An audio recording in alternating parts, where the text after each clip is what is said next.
This is a true story. It's the truth about a murder. This story starts back in Hope, Arkansas. It's about Bill Clinton and his lawyer, Vincent Foster. Now, most of you out there, as you go through this program, you don't have any idea who Mr. Foster was. Well, he was born in Hope, Arkansas, just like Bill Clinton. They were friends. They grew up together. They played together. Hillary was involved in the situation too. Now to get on with the story. A few years ago, there was a gentleman named Hale, and he was involved in what was a whitewater situation. They had a loan company and they were giving out bad loans. Now, there were quite a few people involved in this. Bill Clinton at that time was poor, so was Hillary. And they got involved in it. Now, most of the people who had something to do with this, they went to prison. Hillary and Bill didn't. Anyway, they got out of prison. Some died.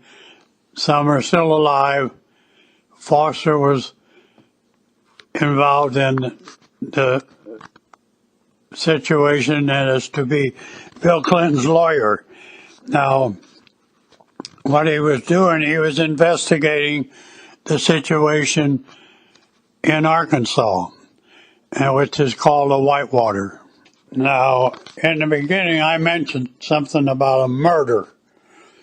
Well, there's a book called A Strange Death of Vincent Foster, who I just mentioned was Bill Clinton's lawyer. Now, Foster was working on the Whitewater files, and in Washington in his office, and he asked a young lady who worked there to go out and get him something to eat. And she did, and she brought it back, and he had lunch. And while he's having lunch, he gets a call from Bill Clinton. Now, Bill Clinton said that he didn't make this call. Now, in the book, it said he did, and they verify it by one of the ladies saying that, yes, he did make this call. Now, later on in this situation, somebody asked Bill Clinton what he said to Foster. And what he said was, oh, I talked to him. See, what they were trying to do here was they were trying to say he was mentally incompetent, that he was sick, and he was possibly take his life. So he said, I just talked to him about how he was feeling and all these things. Now, this is not true. There was nothing wrong with Foster. He was just an average person. He did his job. He didn't give anybody any trouble or anything like that. But this is very important because he was working on the Whitewater files. Now, Bill Clinton happened to be president at that time. And when he made this phone call, he was going to be on some TV show out of the White House. And when somebody asked him what he said to him, he said, oh, I just asked him how he was feeling and all of the stuff sort of like that. Well, I'm going to tell you what he said to him. What really said was, Hillary's flying in from California and she would like to talk to you. Now, Foster must have agreed because he later on, about 1 o'clock that afternoon, he left the office and nobody saw him alive again. Now, what Clinton told him was, Hillary wants to see you in her office. So Foster went to her office. Now, when he got to her office, Hillary wasn't there. The reason she wasn't, because she flew to Arkansas to be with her parents.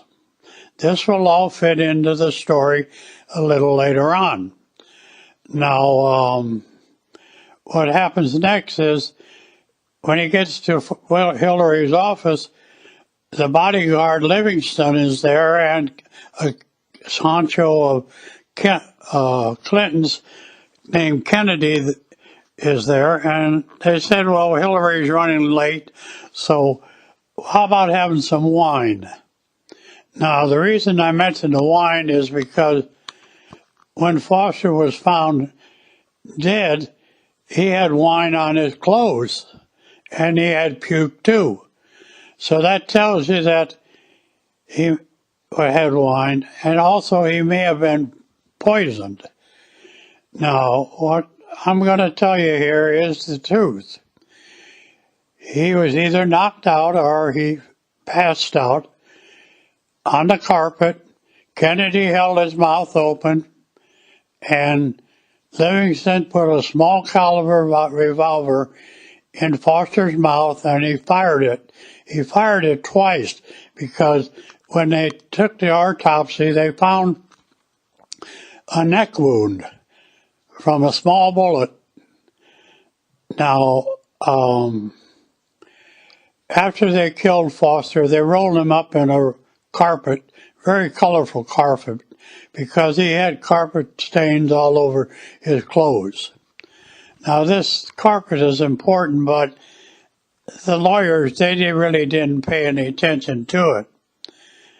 But I'll get into that a little later on. So I must go back now and switch a little bit.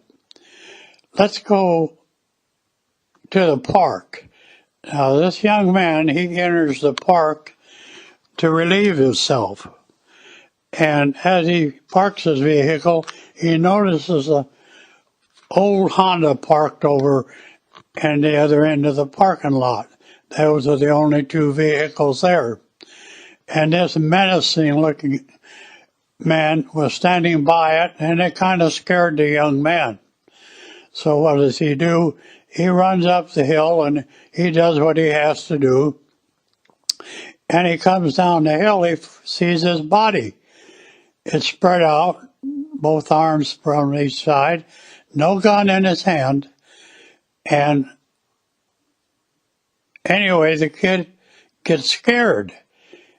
So he leaves, but as he's leaving, he sees somebody run away from the body in a orange work type uniform, like somebody who would work in the park. And he goes on out of the park, and he goes about 2 miles up the road to a work crew, and he tells them, get the park police, there's a dead body up in the park. Now, from the time the kid left and the park police got there was 45 minutes. This is all in the book. I'll tell you about the book in a minute. And so anyway, when the park police get there, guess what? Foster's car is parked there. His suit coat's over the seat. His tie is over the seat. The car is locked. Where is the other car? It's gone. So what does that tell you? That tells you that whoever killed Foster drove the car there, and that other guy picked him up and drove him away. Now we're kind of at a crossroads here. Anyway, the park police get there and they examine the body They don't know who it is because they're not familiar with who Foster was. So they searched his pockets. There are no car keys. Now, Foster couldn't have driven a car there because he was dead. So that just tells you that the people who killed him drove the car there. Now, in the book it says that chances are Foster he didn't kill himself, he was murdered because shows the signs that they see there where he's laying that he had been moved and put there. Now the police were the ones that decided it was a suicide right off of the bat. So that somebody had to talk to him about that situation. Now I'm going to skip over some of the story which is in the book, but let's go to the car keys. I'm sure that Bill Clinton really was upset because, dead man doesn't drive a car to the park. So he had to find some way to get those keys in the right place. So he calls up Livingston and he says, you get your ass up to the morgue and put those keys in his pocket. Now, him and Kennedy, they went to the morgue, they put the keys in the pocket. Now there's two other people, Brom and somebody else, that showed up later. Now, the lady or the person who was managing the morgue swears that the only two people who came to the morgue were Livingston and Kennedy. So that tells you that they had the keys and they put them in their pocket. And that's how the authorities got the keys. Think about that. Now, about this book, Strange Death of Vincent Foster. I'm skipping some things right now. You can't get this book. It's not in print. It's out there somewhere because I have one, and there's got to be a lot of other people who have the one too, because this was no little thing about Foster being a suicide, and I'm calling it a murder at that time. So there must have been a lot of these books put out there. There were a lot of different ideas to how Foster died and who did this and who did that. Well, most of the situation in the book is about the legal aspect of how this trial was run. You got to remember that Bill Clinton was running for president at that time for the second term, and him and Hillary had to have those Whitewater files because there's got to be something in there that would have sunk their ship. So let's go a little further. The Hillary deal. She has a friend that one of her cronies, her name is Betty Patterson, I think it is. It may be that, but that's pretty close. She calls Hillary up in Arkansas, and she says, Vincent Foster is dead. And Hillary says, you go to his office and get those files. Now, let's stop and take a step back here. The Park Police didn't bother cordoning off the office, which you do under all circumstances when there's a murder. This is all set up, run by Clinton. So anyway, what does Hillary say she didn't ask how Foster died or anything like that. She said, "You get your ass up to that office and get those things he has." And that's what's his name did. She went in and got all the files and stuff like that. So Hillary has all this information in her possession. So the Clintons got what they wanted to keep the lid on the Whitewater deal. I have to make a correction here. This friend of Hillary's her name was Maggie Williams. Now, they had a trial later on, and Maggie Williams was going to have to tell her story. So what she does, she goes to a person who can help you beat a test. I'm forgetting what the name of test is, but anyway, she goes and practices 4 times to make sure that she passes the test.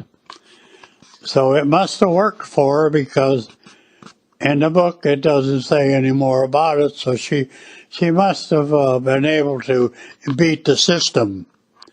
But I'm just putting that in to let you know what's going on here. Now, something else I must mention is that Bill Clinton gave orders that the moment they found Foster's beeper, he wanted it. He didn't want anybody to hear anything that was on it. So he got it right away, and that way he's the only one that knows what was on Foster's beeper, which could have probably sunk his ship again too. Now I'm kind of throwing things in. When they got Foster's body at the morgue and they examined it, they found that there was no residue from the firing of the gun in his mouth, on his tongue. That tells you that the person who fired the gun had gloves on. It's just a little something extra. Now about the carpet. Right after this, Hillary had the carpet changed. And she said it was the greatest day in her life when she had this carpet changed. Well, it's been changed 4 times since they've been in the White House, and maybe more than that now because they're second term. But what happens to this carpet is, like anything else that is historical, it goes into the warehouse. So it's there somewhere, but the odds are, having all this time gone by, you wouldn't be able to find it. And they know where it's at, but they're not going to let you have it. So I'm throwing that in. I'm trying to pick things out here that I have marked down in the back of my book as to what I think is important here and what isn't. This is one of the most important things in the whole story. You may wonder why the park police were handling all this stuff and not the FBI or those type of people who normally do handle high-profile murderers. Well, what happened was, the day before Foster was murdered, Clinton fired the FBI director Sessions. Now, Sessions told him, or said to him, I want to stay on until my replacement comes in. Now, Clinton said, no, I'm going to let you go now. So that's the reason that the FBI wasn't in on this, and that's the reason that Bill Clinton was able to control everything that went on in this trial and why he got away with murder. Now, I have more to say, but at this time I'm going to kind of close this out and talk to you. You're an American citizen, and I'm hoping a lot of people get this disc and hear what I have to say. I'm an American. I'm a World War II veteran, and I'm pissed off for somebody like Clinton to get away with murder, and his wife too.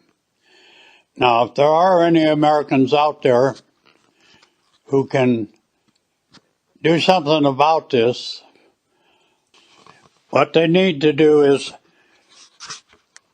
arrest Kennedy and put all the pressure you can on Kennedy, because he was one of the two people who murdered Foster.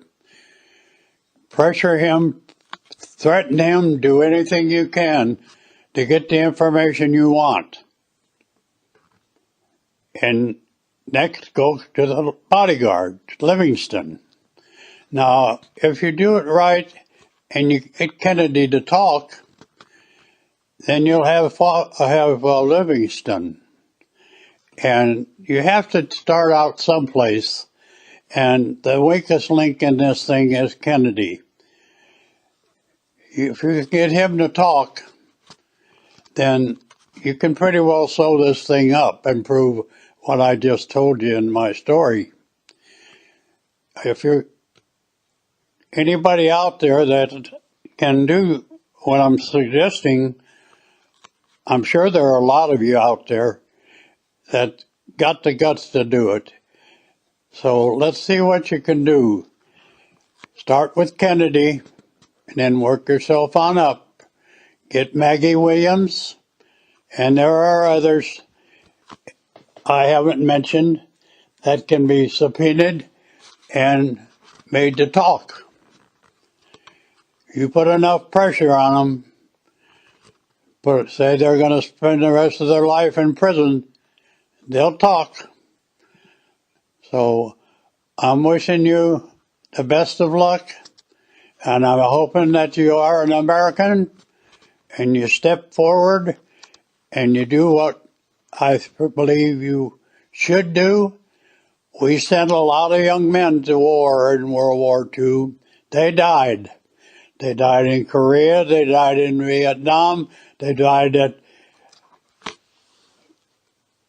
Iraq. And we're still killing them in Afghanistan. So if they can give their life for you and me, can't we do just a little bit? Like, put the pressure on these guys and make them pay for what they did. Now, that's all I have to say. I just say, God bless America, and let's see if we have any Americans out there. Thank you. I have one more thing to say. This is a book called Dereliction of Duty, and it's by Colonel Robert Patterson. Robert Patterson was a captain, and he was attached to the White House, and he was given the job of carrying the atomic energy secret. Now, he would be with Bill Clinton all day long, every day, and he was there with him 3 years in a row. He knew everything he did, how he played golf and cheated and all those kind of things. So in his book that I just told you about, be a good book for you to go get, because this is really going to tell you what type of people that Bill and Hillary Clinton were. They still are. Now, if you get this book at the library where it's available, or you can buy it for yourself, on page 59 it's called Hillary's Football.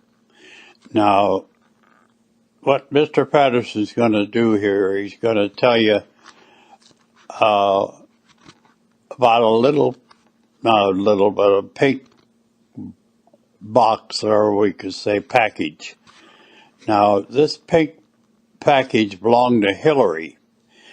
And he was warned by the previous person who had his job to make sure that when he unloaded Hillary's luggage and stuff, that he made sure that that package was put in a certain place where Hillary could see it at all times. Now, as to what's in that package, Mr. Patterson only can guess, but I believe that those are the Whitewater files. So if you get this book and read it like I suggest you do, you'll get the same message from it that I did. And this proves that with everything I've told you so far, that Hillary has these files. So as to what you do about it, I've already suggested doing some subpoenaing of people who are involved in all of this stuff. But what this book will do more than anything else is tell you the type of person Hillary was as far as military people were concerned and how Bill Clinton treated them. They really treated them rotten. So if you have the time or you are interested in what I'm telling you, then you go get this book at the library or buy it. It's a good book to own because it tells you the truth about Bill and Hillary Clinton. Now, that's about all I want to tell you about it because I believe most people out there are real Americans, and if they listen to what I'm telling you, you go get that book and read it. And you really be astonished at what I'm telling you. These two people are type of people they are. So good luck to you, and God bless you and your family, and God bless America. Thank you.